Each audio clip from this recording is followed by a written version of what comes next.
This is the Amplify Your Business with Matt J Hanham podcast, where I explore the entrepreneurial landscape and have candid conversations with inspiring individuals who are crushing it in their space. Today, hi, welcome. This is an Inside Out episode, and I'm a little bit excited right now, which is ironic when I tell you about my second topic of the day. But I'm a little bit excited right now to be doing this, and I hope you enjoy today's episode. I'm going to unpack a little bit around the sort of question, maybe it's a question you've been thinking, is your business dead? And maybe when to move on from a business or a project that you're working on. And the second topic I'm going to talk about is maintaining your health and wellness on a busy schedule. And in particular, have a listen out for that when I get down there. But I wanted to start with this first talking point. Is your business dead and when to move on? And really, it's sort of an exploration on when the right time might be to move on. I think as entrepreneurs, sometimes we do both. Sometimes we have a tendency to quit early, and maybe there was still life in this project, and other times we sort of hang on forever and ever, and maybe we sort of burn everything we've ever had and burn all our capital and burn our relationships, and maybe that's a problem. So when is your business dead, and when is the right time to move on? So I sort of did a bit of a Google around and had a look at maybe some signs of when a business might be failing and what people have written about that. And it's not an exhaustive list, but the few things that I came up, and they're probably pretty obvious, but I think we have a tendency to lie to ourselves at times. So that lying to ourselves might be a bit of a challenge to you, but have a think about the number one clear, obvious factor is that your sales are declining. Now, to hedge this, sometimes there's reasons why sales decline, and sometimes it's not necessarily a problem at that point in time if you have the right plan in place. But it's certainly a red flag that you need to consider. Are your sales dropping and consistently dropping? Number two is it's quiet. Is your social media quiet? As in, are you not posting anything as the business? Are people not communicating or engaging with you? Does your phone ring? Did it used to ring regularly? Maybe it's not ringing anymore. And your team or your employees, staff, people around, are they not talking? Are your suppliers giving you a call and checking on you because they want to help you sell more and they want you to buy more from them or not? So is it quiet? Are you just sitting in the office, sitting at your desk, telling yourself you're busy, but it's quiet? Are you repeatedly not paying your bills on time? Now, let's face it, this is an excuse that we come up with a lot of times. There's always a reason, some reason why we didn't get that bill or this bill or whatever, but it's okay to miss a bill. Obviously, it's not going to end your business if you don't get something paid on time, but is it happening on a recurring basis? And do you have a real excuse or reason if that is the case? Because, or are you just telling yourself a story? And number four is language. Have some awareness, or take some awareness and take some time to think about your language around the business. Is it negative? And if it is negative, are you blaming others? Is it the market? Is it your suppliers are doing this, your clients, your customers are doing that? Have a think about your language and what you're sort of presenting to the world. If any of those signs are presenting to you, then you have, I guess, a choice to make in a lot of ways. And the reason I say choice is because we always, if you're alive today, hopefully you can be alive tomorrow. And I mean that in a business sense, as opposed to a personal sense. If you're gone tomorrow, well, there's not much I can do to help you there. But, if you're around today, there's always a tomorrow. There's always some other action that you could take. And, you have to ask the question, I guess, are you derailing or doing something to your own business or could you be doing something differently? I stumbled across an article by the Mr. Rich Dad himself, Robert Kiyosaki, and he quotes in this article. This article is called "The Secret to Entrepreneurial Success." But what he says is, many experts say that entrepreneurs fail because they're undercapitalized, and this sort of fear of being undercapitalized and this lack of money sort of mentality as well as the absence of a steady paycheck, is what keeps most people clinging to their job security and basically staying as an employee. But it's not why entrepreneurs fail. They don't fail from being undercapitalized. Clearly, being undercapitalized is a challenge, but it's not why they fail. It's a lack of the entrepreneurial education, real world business experience, and guts. So let's think about that. Like lack of education, and there's a lot of different ways that you can learn about business. You can obviously do courses and study business. You can learn from mentors. You can learn from YouTube. I mean, there's plenty of stuff on there that can help you in a lot of your endeavors. Real world experience, there's not just much you can do to obtain that other than go and obtain that experience. But the other big one for me is guts. This article goes on to talk about another article, believe it or not. This is spinning around in circles of articles, but I just found this a really interesting sort of concept. And they spun onto David Meltzer, and he had a couple of rules on entrepreneur.com and on why entrepreneurs fail. And the number one rule of entrepreneurship is to basically stay in business. Entrepreneurs need to be obsessed with how to take care of themselves in order to guarantee they're in business the next day. I think sometimes we get caught up in these big visions and long-term situations that we don't do what we need to do today to be effectively, alive and kicking tomorrow. It can be you need to take a long-term view, but you need to take action today. Entrepreneurs don't understand the difference often between sort of innovation and entrepreneurship. Innovation is sort of an activity where you're using your imagination to try and make something and bring that to reality, whereas entrepreneurship is the action of monetizing innovation. Entrepreneurs need to make it a reality, and if you can't make it a reality, then you're not going to be in business tomorrow. And I think that's one of the big challenges. It often people look at entrepreneurship like this great, exciting, creative activity, and there's plenty of innovation and creativity that's available to you. But at the end of the day, you need to have a mechanism that allows you to continue and be there tomorrow. I guess the funny thing about that is I could probably comfortably say that at different times, my business and businesses that I've run in the past were clearly dead, and they were dead that day, but there was a tomorrow. So somehow they got a second life, but they were dead in the sense that they were in real trouble. And if I didn't take radical and rapid action immediately, they were clearly gone. Now, if we're going to lose 8 out of 10 businesses plus in the first, or I think it's in the first 5 years, I think we're down to 9 out of 10 businesses are gone in 5 years. The truth is they're probably not all dead. Many of them have been given up on, and you've got a choice. I can say that I've never actually formally had to appoint sort of an insolvency practitioner and get some external help because a business has failed. But I've effectively been in a position where my business is failing, if not failed, and I had to do something drastic to change that action. So when to move on, I think, is a real personal question. I think if you're looking for an out, then you'll probably find it. And in many ways, you may have created that out. But if you're looking to go on, and maybe you just need an adjustment of that vision and path. I mean, one business that comes to mind was a construction-based business that I had, and I decided I didn't want to run this business in the long term. So I turned around and then focused my next sort of 18 months on restructuring the business so I could sell it. That became a success, and I was able to continue on for about 18 months. I changed my mindset. I changed my focus. I rapidly made changes in the business because of what my plan, how my plan had changed, and I was able to successfully sell that business in a much healthier and different place.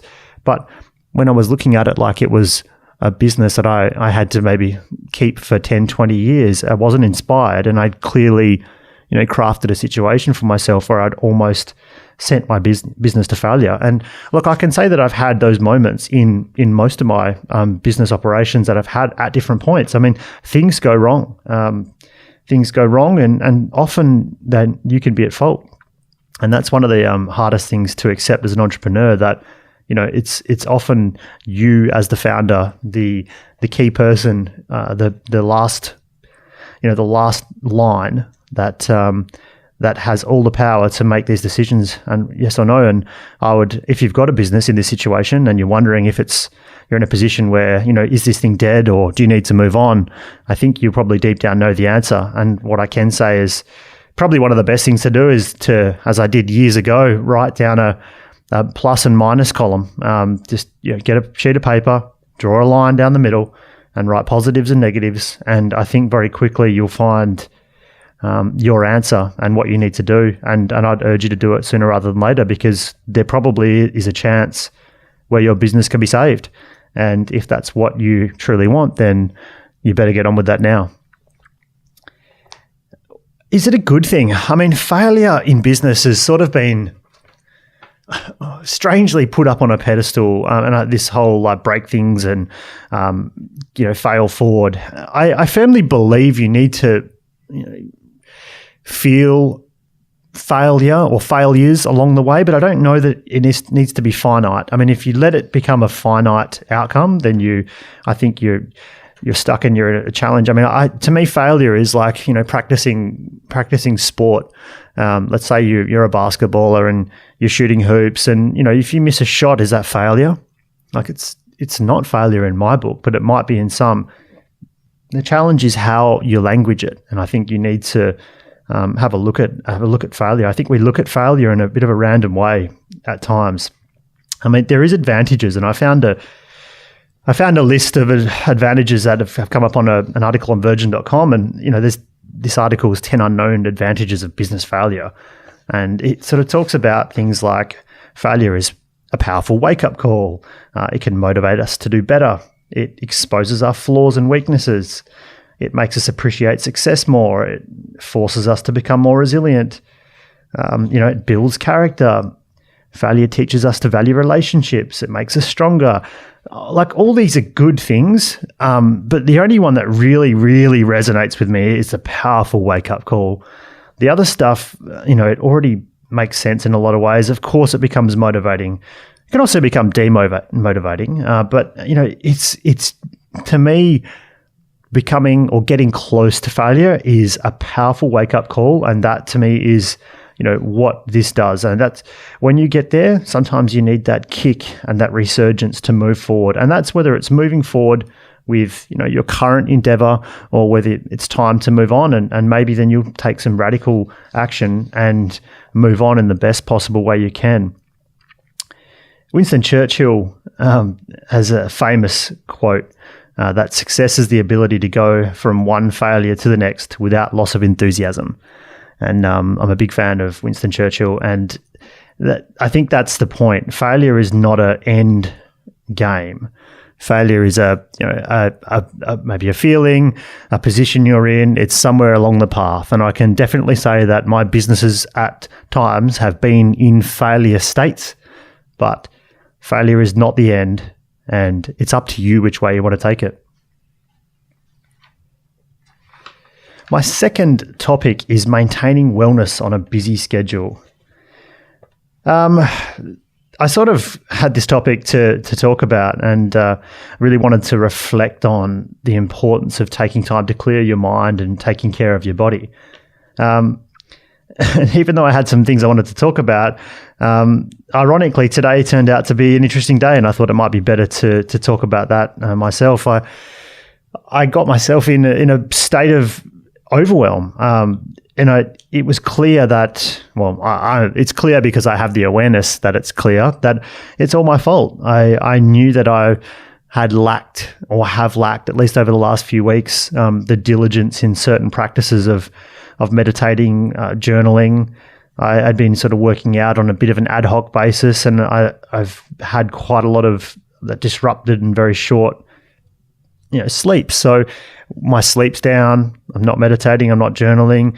I'm not working out to the extent I would like to. It's pretty obvious what's going to happen. I mean, I got to a point today where I had team members asking me about this and that, and I in my head I was like, I cannot take another piece of information in my brain right now. For some reason, it is just not working, and it's I wasn't feeling well. There's a few things. There was a bit of a perfect storm in ways, but it just was such a reminder that, doesn't matter how busy you think your schedule might be.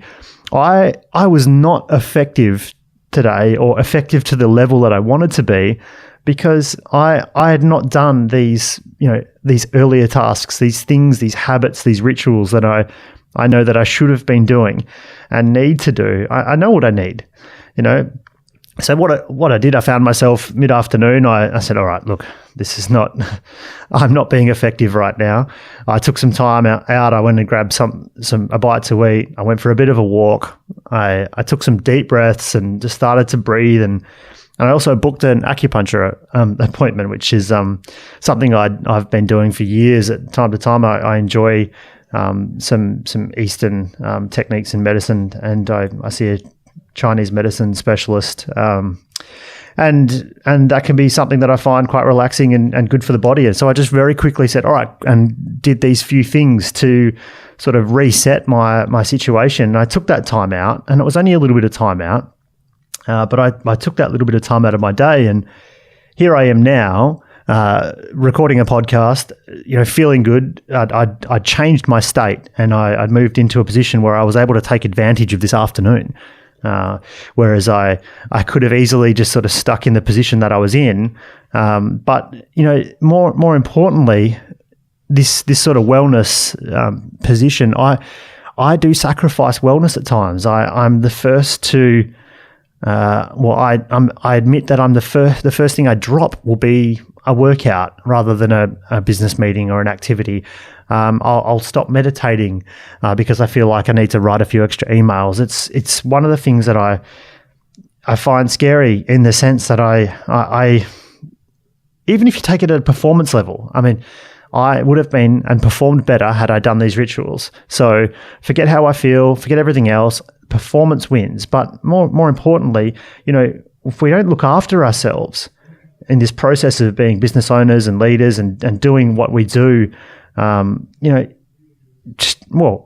life, if you have a family, if you have a responsibility for anyone, even if you've just got responsibility for yourself, it's really all for nothing if you don't look after yourself in the process. And today was a powerful reminder for me, because I effectively punted half a business day, and a business day is important to me. But not only that, I'm important to me, and I need to, put the proverbial mask over my face before I help someone else in a plane. And that's, I guess, what I need to do today. But I tend to tell myself excuses, and it's okay. I'll get that extra workout tomorrow, or I'll do this and that.